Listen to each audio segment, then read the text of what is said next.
Hey, so just before I get into the video, little intro, there'll be another one in the video. But, basically, so this is obviously, the weekly videos. I might upload extra ones when I feel like it. But, hopefully you guys enjoy this one a little bit more. Should be a little bit more professional, a little bit more, actually edited and laid out.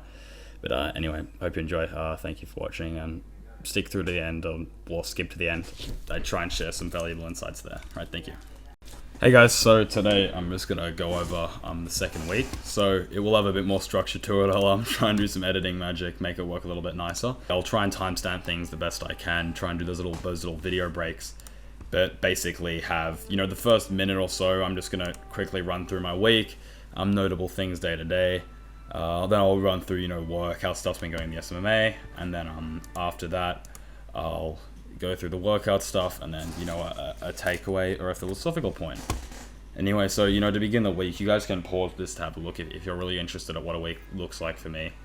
You'll see that it's not just like all the time I do well with stuff. There are days that if I don't try and think about why I'm doing things, which I will actually touch on at the end of the video, I don't do as well. But there's some schoolwork and getting done there, and obviously basic stuff.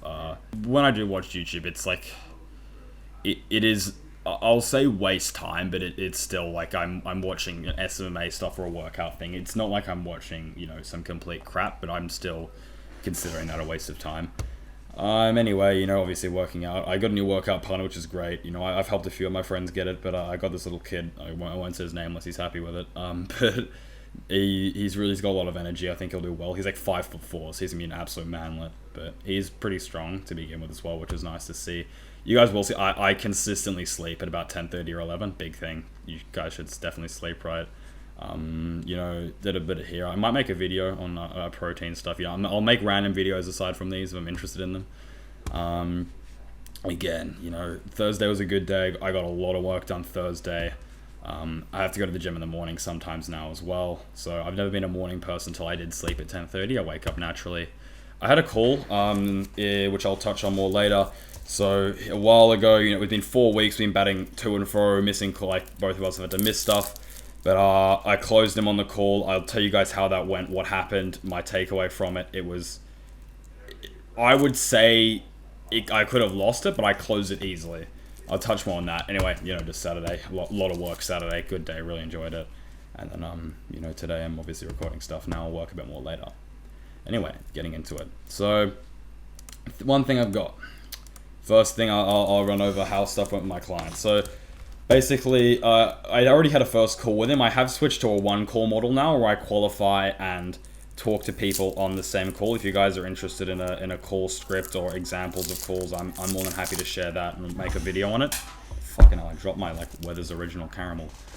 But anyway, basically, so he was my fifth client. I closed him, and he was a bit on the fence because I had a sales presentation. I'll try and do some editing magic to make all the visuals go smoother. But I have this slide on here. I have this slide, right? It's the Go High Level slide. Runs through stuff, I explain it. The reaction was like, the typical sort of question or two here, nothing amazing. Now, for some background information on this client, he is, it's a gym in a commercial space. They can't separate from the CRM they already use entirely. But I went into Go High Level, and I just showed him. I said, this is the conversations tab. This is where you can talk to everyone. You can message people, Instagram people, Google Messenger people. Here's your calendar. You can book appointments directly into your Google Calendar. Here's your contacts. People get automatically created. Their details are in here. The leads come automatically in. Here's the opportunities. Obviously, I didn't say it like this. Here's the opportunities. You can see where everyone is, what they're worth, move them around. It's Stripe integration, marketing, automations, blah, blah, blah. Reputations, reporting, you can see the Facebook ads in one place. It's really annoying to go to Facebook. You can see it all here. You can get the leads from here. Everything's in one spot. You can see it. I can see it. Hi diddly ho hum. And he loved it. It sounded like he was getting off. He was like, wow, oh, that's great, wow. And he said that if he could, he would move from what he had. But he was blown away when I actually showed him this. And you guys might not be familiar with Go High Level. Don't present things in a presentation anymore. And that would be my biggest thing. You can have a presentation there, but it's so much better having a guide to what to say, question-based guide like Alex Hormozi always says, to begin with to qualify them, and then just show them. Because if they and ah at something and they're like, wow, you go deeper into it. If they don't care about something, you move over it. You can show them how everything works. And and you learn the weirdest things some clients are really interested in. Some things that you think are useless, your niche might love. And it's consistent. That's what I've learned. Anyway, that was my 5th client. That went well. So now I have 3 that I'm running the ads for on Monday. 1 that's almost onboarded. And I just need the creatives and I can start. He's on board. I just need the creatives. And then this guy is just onboarding him, and then we start the ads. So I'll go run you guys through one of the things I learned about ads now, and then I'll move from there. So basically, I forgot where I saw it. It might have been in an engagement, in performance, in something. Facebook tells you what the engagement of the ad, the quality of the ad, and the conversion rates of the ad are, based on a bunch of factors. It's not really the best thing to look at, but Facebook said your ad quality is exceptionally high in the top 10%. Your ad engagement is exceptionally high in the top 5%. Your ad conversions are in the bottom 30%. And I'm sitting here saying, that's kind of annoying. That means, because I'd also jumped the gun. I actually told my client, I don't think the copy's working, blah, blah, blah. Right? But obviously that's not the case. People were clicking on the ads. You can see here in the second week, 1.75% click-through rate, 66 link clicks, 53 link clicks. People liked the ads. There's a lot of engagement. People are clicking normally. Link clicks specifically, just to clarify, I did not know this for lead gen. It is going to a website or opening a form, which means about 30 people have opened that form. Right? It's probably more likely someone's going to open a form than a website. And I got 4 leads from 66 link clicks. I got 5 leads from 109 link clicks. 50 form opens. That's less than a 20% conversion rate on a form. And this is where I took a step back and I said, I think I've identified a bottleneck.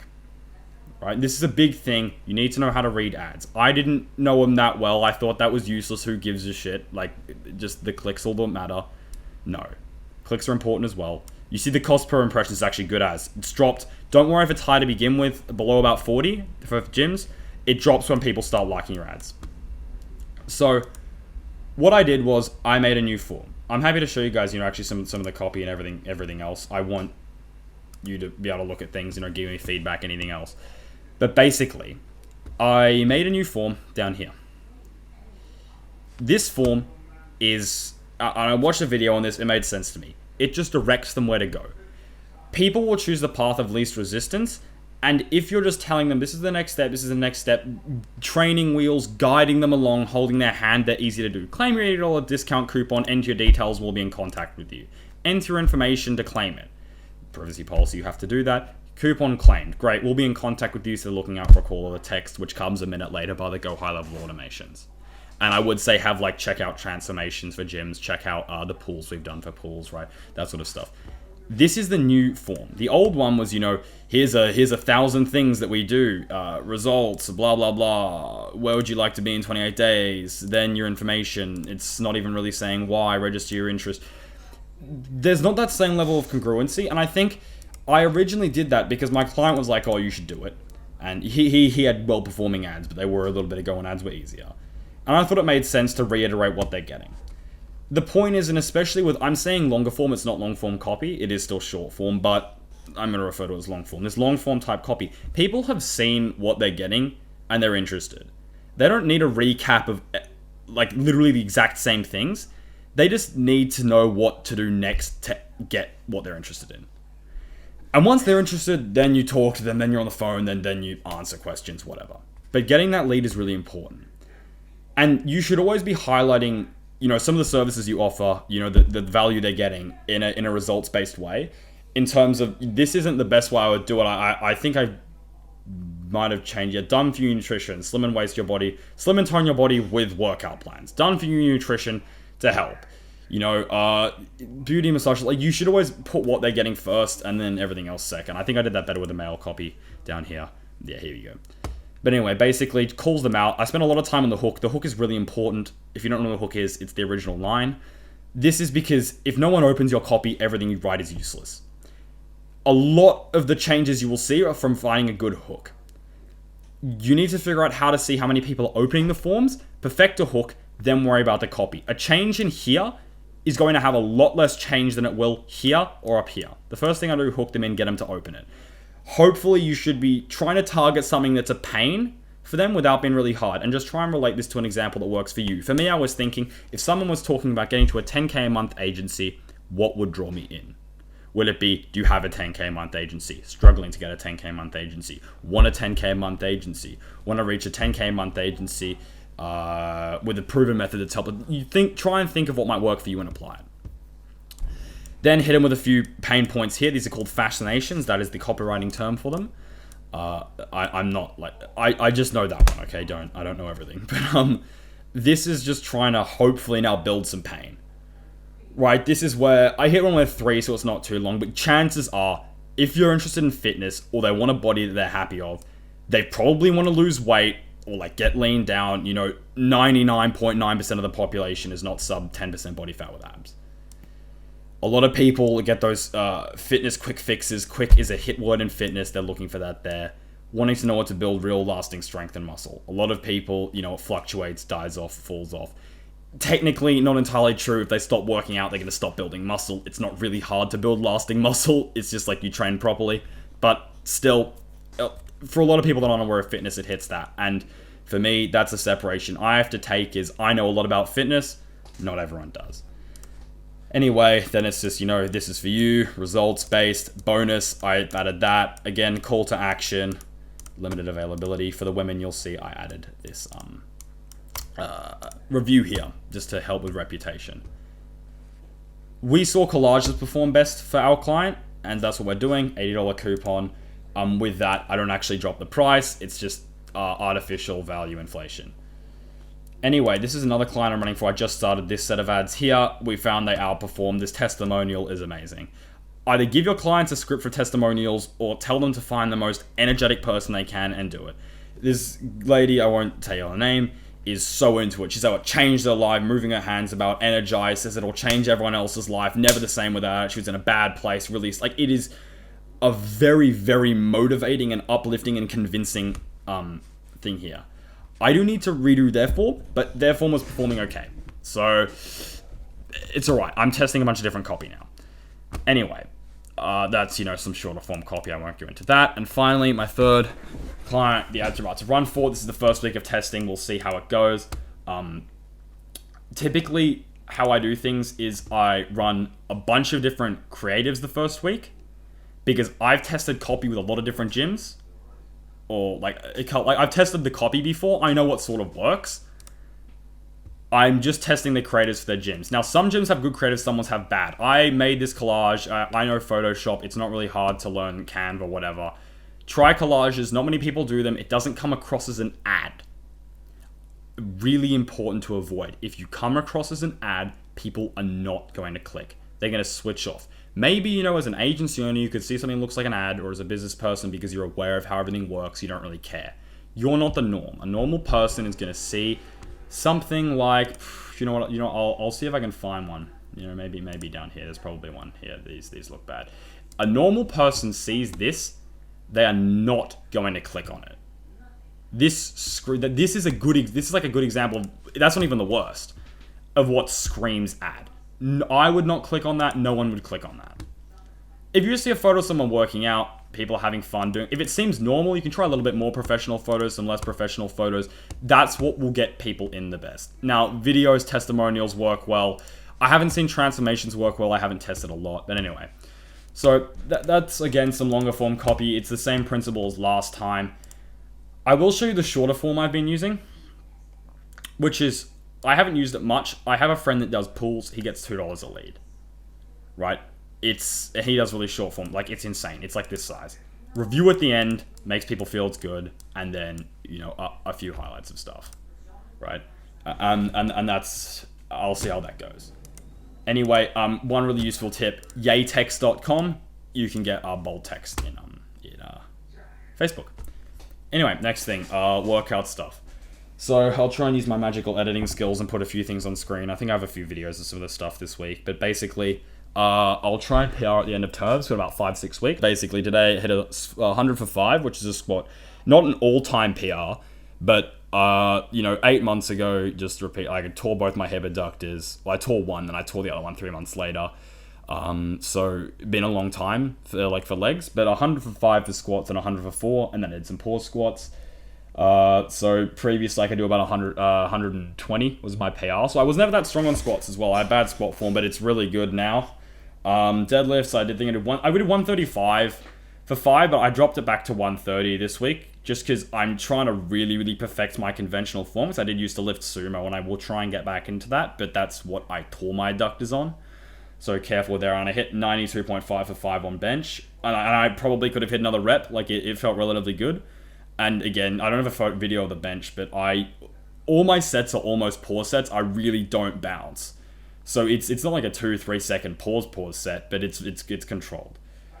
So hopefully in the next sort of month and a half, I should be able to rep 100 on bench for 5, working up to 120 on the squat, adding about 1.25, 2.5 a week, about 145 for the deadlift. I think my previous 1 rep maxes were 155 for the deadlift, 120 for a squat, and I never really dropped down. My last 1 rep max is 100 for bench. So I'll put my predicted 1 rep maxes on as well. I'll put the measurements of some of my body parts on here. I'm not going to post, much physique stuff. I might do like arms, legs, that type of thing. Anyway, so that should be most of the workout stuff. I'll move on to my takeaways here. So quick one first in relation to the work things. With clients, I've had one saying that he wants to refer me, and we're in our second week, refer me to a friend. And I've had one called Victor, my first client, who's really happy with what I'm doing, and all my clients are happy with how I am. Well, one of them, they're all happy with what I'm doing, but especially some that I'm working with more closely. Over-deliver for your first clients. I don't care what it is, you keep them updated on what's going on. Don't send 100 messages about the random smallest things. You keep them updated on what you're doing, what's going on. You tell them honestly and own up to things. I say, I'm in school, I had a test this week, 4 tests, I'm sorry I'm slow. I'm sorry I'm later. I'm getting it done now. I don't say I'm going to get it done. I'm getting it done by Friday, and I get it done by Friday. I don't care if I wake up at 4 in the morning to do it. I don't care if I miss something else. Prioritize the right shit, get it done. Be honest with your clients, be open with your clients, and try your heart out for them. That's why performance-based model is amazing for people to start with. Charge a setup fee, get a bit of money out of them if you're not comfortable doing that. I haven't done that to begin with. And then the performance-based means you're getting paid when you deliver, so they're not getting pissed off because they paid you $2,000, there's no results. And it means if you do good work and you are motivated to do good work, you are going to make so much money. I can easily make $12,000, $14,000 out of most of my clients. Anyway, basically, the bigger takeaway, and this is what I plan to do this week, is on drive, purpose, and reasoning. And I think those are 3 different things, and I think they're very important to understand to start. So I'll slow down my speaking a little bit here. This is important. But I'll touch on drive first. I believe that people are positively, negatively drived. I mean, for this whole thing, you can just say I'm a 16-year-old kid, you don't want to listen, but I implore you listen.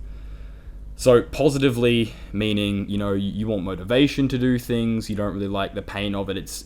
You work better when you're this grand vision of this future in your head or of doing something. That's what motivates you. The pleasure side of things, right? And then I think the negative side, the other side of drive, is negativity, where you do not want to fail. You don't want that second outcome. It's not so much I want this great life. It's just, I do not want to be working under someone who can tell me what to do. I want to have control over this type of stuff. I don't want to be, squashed down. And there's that negative side for me. Personally, I fall into that category of where I'll drive a lot of my drive, and I work very well under very high stress conditions, under deadlines, a lot of negativity in terms of I just cannot fail in what I'm doing. And I think you'll probably relatively easily be able to figure out what works for you. It's a spectrum. It's not, you're not one side or the other, but you might be someone that's if I do this much work, I can get this reward. But you could also be someone play video games 2 hours, whatever you like. But you could also be someone that says, if I don't do this, I'm gonna sign an accountability thing with my friends and I have to pay them $100 every time I fail. So seeing what works better for you is an important thing. Now, onto purpose. I think everyone has a different purpose, and this is something that I believe you will have felt from a young age, even if you don't realize it, and it might take some reflecting, it might take some time to realize it. It's something that will appear in your life at every area, and it's probably something very simple, which is why people often miss it, right? If you had some immense traumatic experience, your purpose could potentially change. But other than that, I don't feel like it truly changes. I feel like it's something that is very set within you, just because your whole life operates at such an intrinsic level that it really doesn't change. For me, I want to be great, and I want to be the best at things I do. And that is initially an egotistical statement. But it's more the fact of I just, in any area I've ever tried in my life, it's nothing in terms of I want to be better than other people necessarily, as in everyone else is worse, I have to be better than people. It's not a feeling like that, but for me it's more I just want to accomplish something so great that other people look on. I want to do something to prove that I can achieve things. I want to achieve something so great that very, very few people can say they've done the same. And I want to do it in all areas. Whether I'm working out, I need to be the strongest, best looking person there. At school, I must perform higher than everyone else. If I work, I must work more hours because I must achieve an outcome better than everyone else. And it's not like I force myself to say must there. It's just naturally my way of thinking. And I think that's something you should probably change, is trying to not think of things as maybe I'm going to do it, but you must achieve things. Now, your purpose could be completely different, and it probably is. You know, you might want to help people. You might just want to do what makes you happy. I mean, for me, I need to be doing something great to make me happy, which is why I don't really think happiness is a purpose, because something underneath that will bring you happiness, which is why I think you have to really think things down. But I think finding your purpose is very important, and pairing that with a drive is important, because I can just think of the future I want, and also, subsequently think of how I could not get there, and I can get very, very emotional about it very easily. I can almost cry. And I'm not someone that cries many things. I can almost do it instantaneously just by thinking about the future I want. It's so clear and envision what I want and what I will get, like providing I do certain things, that it's that's for me. I spend a lot of time reflecting on that, and so it's very important to find if you're a positive or negative drive, or wherever you are, and then finding your purpose in terms of what you want to be. And then I think the third thing is reasoning for it. Now, this is less important as the first two, but it's still very important, because you will come to heads with things, whether it's your parents, whether it's friends, family, whatever it might be, or just yourself, in terms of when you doubt yourself. Logically, you want to have some reasoning behind stuff, because you can feel things and just know it emotionally, it's true to you. But to logically be able to reason with other people, or especially for me, say my own mind, is very important on why I'm doing certain things. And it's really crucial. I personally, as a younger person, you have a lot of people that will say like what you're doing is stupid. Now, whether that, is because they just haven't done things in their life, or whether it's because they truly believe it, or whatever the reason might be, you need to have reasoning. For me, I take the look at life and I say, when I die, doesn't matter how much money I have. Like, you die with no money, you can't use it. It doesn't really matter what I look like, right? I could be fat, I could be skinny, I could be muscular, whatever. I can make an impact on people's lives, and that will last after I die. So you should not be an asshole to everyone. So that's very important. That's one thing that will last after you die. And I think those are the main things. The impact you make on people in the world, and then that's about the only thing that lasts after you die. That's the only thing you should be concerned about to a degree. And then again, that impact will only be on a few people. Not many people will care about you if you die unless you've achieved something amazing. People will care that, George Washington died because he did something really great. People will probably care if Elon Musk dies. People will not care. The majority of the world will not care if some random person dies. You don't know about the millions of people that die. Hundreds of thousands of people die a day. You don't know about them. You don't care. So you can always take that and look at it in a really negative light, as I may as well not try at anything. You can do that, sure. But the way I look at it is, I mean, you can say I'm 16, don't listen to me, that's fine. But the way I look at it is, if I'm going to die and have no money, then it doesn't really matter through my whole life how much money I have, providing I have a roof over my head, I have food and warmth. Right? As long as my base needs are met, the extra money I have is a luxury. So I will not sacrifice my whole life for things I don't enjoy, for money that has no real purpose to me.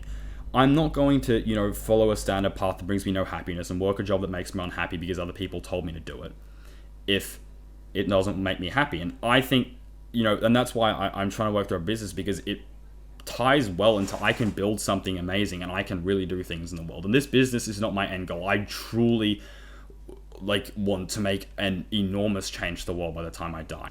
And for me, I just don't care about the money I'm making, because it's the fact, if I do this, I enjoy doing this. I can change people's lives, like my clients, and I can make money doing it and everything else like that, because I don't care if I'm working a surgeon if I don't enjoy my life. I don't care about that. So a big thing is realizing you're going to die with nothing. You get born with no money. You die with no money.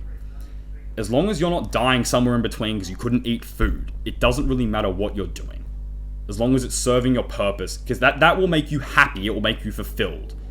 And it must serve your purpose. So I think that's a big thing is, make sure you know your drive. Make sure you know what fuels you. You want to go somewhere, or are you moving away from something? I mean, you're obviously ending up in the same spot, but are you more you want to look towards the light and, be happy and be pulled towards that? Or are you more concerned with avoiding, the darkness behind you? Then finding your purpose, and it's the most base level thing. If you look at everything, it is the lowest level. It's not being happy, because something beneath that will make you happy. The lowest level thing that is most likely been with you for a long time, that controls to everything, that's important to look at. And then the reasoning of, why are you doing these things in your life? And your reasoning could be different, but for me, it's you're basically going to die with nothing. And so what you do along the way, you be kind to people, but what you do along the way doesn't matter unless, it gets you killed. Anyway, I hope you guys enjoyed this video. I'll have to edit this down because it's half an hour, lots of talking. Anyway, I'll try and do some magical editing, make everything look better. Thank you. Bye.